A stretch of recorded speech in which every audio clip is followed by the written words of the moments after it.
What's going on, guys? My name is Jonathan and I am an ISSA certified personal trainer and I have an undergrad in nutrition. And today we're going to be working on a Tabata that is back and abs focused. Now, you probably heard Tabata, you probably never tried Tabata, or you probably have and you don't even know that you're doing it. What it basically is you're going to have a series of exercises and that's going to be your work set. In that work set, you're going to have a specific amount of time that you're going to be working, and when you're done with that movement, when the buzzer hits, you're going to go into your rest or your transition time, and that's usually a lot less than your work time.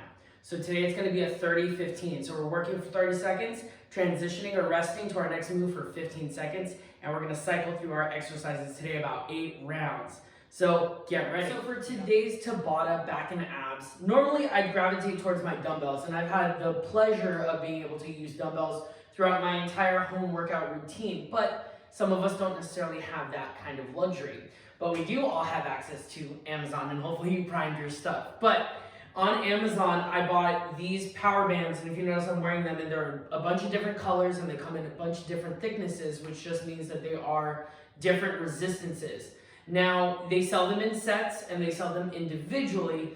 You're probably going to want to buy the set only because it's cheaper. On average, these bands will cost you between $25 to $30 depending on the resistance type that you get. So get the set, it's a lot cheaper for you, and you have your pick of the lot when you're doing your back workout. So here we go, let's get started. Our back and abs Tabata is a dumbbell row. Now, we're not using dumbbells today. We're going to be using our power band. So what you're going to do is take your power band, you're going to pull it apart like so that way it's nice and taut, and then your goal is to create the resistance based off of how heavy you would like it. So you're going to place both feet on the band, okay, and as wide as you would like, that's going to create the resistance that you want. If you don't need that much resistance, you can even go as little as single leg and it's going to be really loose, and you're still going to be able to get the movement done, but it's not going to add a lot of resistance. So for this, I'm going to step on it with both feet. So what you're going to do for the proper body position is you're going to try and get your chest parallel to the floor. Now, if you can't get your chest parallel to the floor because your hips are tight or you're getting a lot of tension in your low back, you can actually hike it up to a 45-degree angle and you're still going to get the same benefit. When you are rowing, okay, your shoulders should be down towards your butt or in their sockets. And when you pull, your elbows should go towards the back of the room. I usually like to cue my clients to pull their elbows towards their hips because that's an easier feat and they actually feel it in their back a little bit more. So the proper movement from start to finish is going to look like so. Shoulders down and then elbows back. Release. Shoulders down, elbows back, and release. And there you go, your resistance band row. Bringing it down to the floor, we're going to start working on abs. Now, the first movement in this Tabata for abs is going to be leg circles. Basically, it almost looks like you're about to do a leg raise, but what we're doing is we're keeping our feet hovered over the ground and just moving in a circular motion for half the time in one direction, and then switching the direction, moving in the opposite direction the other half of the time. So I'm going to show you how to do that right now.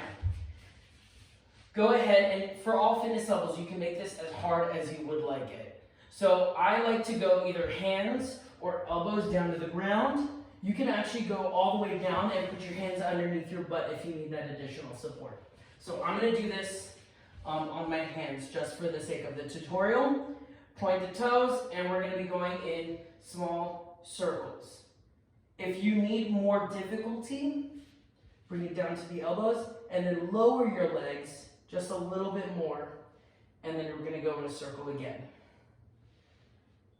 If you have ankle weights, you can add ankle weights here, and that'll create even more difficulty during the Tabata. And there are your leg circles. So our next movement is going to be a good morning. Now you're like, well, Jonathan, why are we doing good mornings on back day? Isn't that like a leg thing? It is.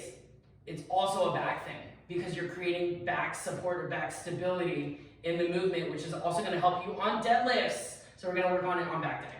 Now, to properly get into your good morning with a power band, what I'm going to do is I'm going to step on the band first, okay?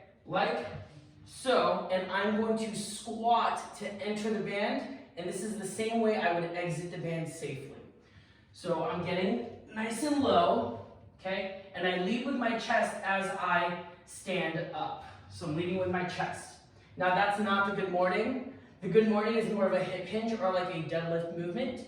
So holding the band like suspenders, keeping your gaze in one line at the floor. You don't want to look in front of you because that's going to add extra tension on the neck. We're going to push our butt back with a soft bend in our knees until we feel the stretch. From there, lead with the chest and squeeze the glutes at the top. I'll do it again. Push the hips back until we feel that stretch and power up, squeezing the glutes, locking the knees at the top. And when you're done with your set, you're gonna go ahead, squat back down, release the band. Next movement in our Tabata is a fly. Now, again, normally I would do this with a dumbbell, but we don't have a dumbbell. All we have are our resistance bands. So what you're gonna be doing is we're gonna be taking our lightest resistance band, and I'm using the lightest one here in the lot, and we're gonna go into a hinged position. So we're gonna be chest parallel to the floor, and from here, you're gonna grip your band, and you can get as close as you would like to the center, and that's gonna create more resistance depending on your strength level or your fitness level. So I'm gonna get just at maybe shoulder width apart from me, and I'm going to pull my arms apart, and then bring it back down nice and controlled. I'll show you the front view. Pulling the band apart, keeping the shoulders down, and then slowly releasing. Now you want to be conscious of where your shoulders are, because if your shoulders hike up towards your ears, you're actually now acting on the joint versus acting on the muscle itself, and that can cause a lot of shoulder pain or possible shoulder injury. So just be mindful when you're doing your flies. Shoulders down, just like you did in all the other movements, and we're going to be pulling and then bring it back. Pulling, and then bring it back. And that's your fly. So the second ab exercise in our Tabata today is going to be an oblique crunch. So I'm going to show you two ways that you can actually get this done. The first way, we're going to go ahead and lay on our side. And what we're going to do is we're going to place our hand on the ground, right? Forearm on the ground, hand palm flat to the floor. Hand is going to go behind the head. And you're going to actually use the hand that's on the ground as your leverage in the crunch. So we're going to bring the knees to our elbow right up here, and we're going to crunch. So it's going to look like so. This is going to be your oblique crunch. Now if you want to make it harder, we can actually keep the legs straight and not bend the knee, and just bring the legs straight up for a more difficult or advanced version of an oblique crunch. So it's going to look like a V up, if anything. So it's going to be up and then back down. And there are your two versions of an oblique crunch for this Tabata. For those of you that have a pull-up bar, I'm going to show you a pseudo lat pull down, since obviously we don't have a lat pull down in our home. What you're going to do is you're going to take your resistance bands and you're going to loop it around the handles of your pull-up bar. Now if you don't have a pull bar, no big deal. If you're planning on buying them, they're very inexpensive. I got this for about $15 and then some tax. So just under $20 for a pull-up bar, which is great. So taking our resistance bands, again, you get to pick the resistance that you want if you bought the value pack where there's about 4 or 5 different weights. I'm taking the red and the black, combining them together, and we're gonna sit down, shoulders into our sockets, and we're gonna be pulling our elbows nice and wide like a typical lat pull down. Pull nice and wide, and then release. Nice and wide, and then release. And there you have it, your pseudo lat pull down. Next movement that we're going to be working on with our pull-up bar is going to be an ab crunch. Now you've seen these done at the gym with the cables and people grunting. We don't need that. We don't have that, so don't worry about that. What you're going to do is you're going to place the bands as you would for your lat pull down, and you're going to face away from the actual door. You're going to place your hands just above your head, And from here, you're going to bring your body down, crunching your abs, and then slowly bringing them back up, engaging your core the entire way through. I'll do that again.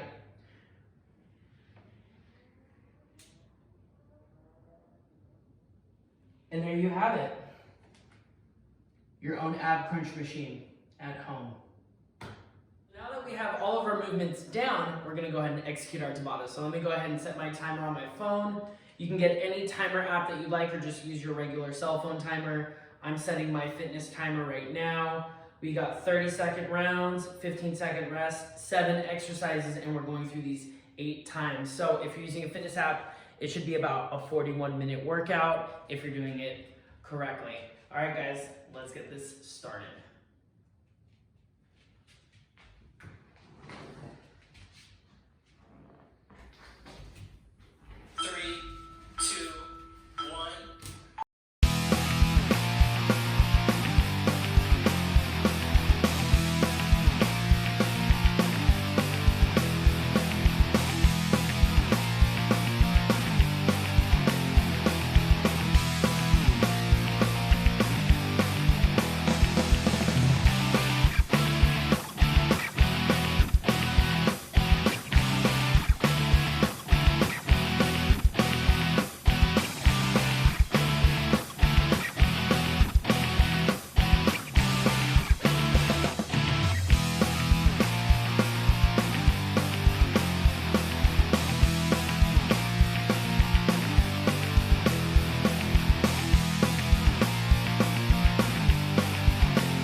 Thank you guys for joining me on the Rain Training channel. If you like what you saw, go ahead and subscribe and turn your notifications on for regularly updated workouts.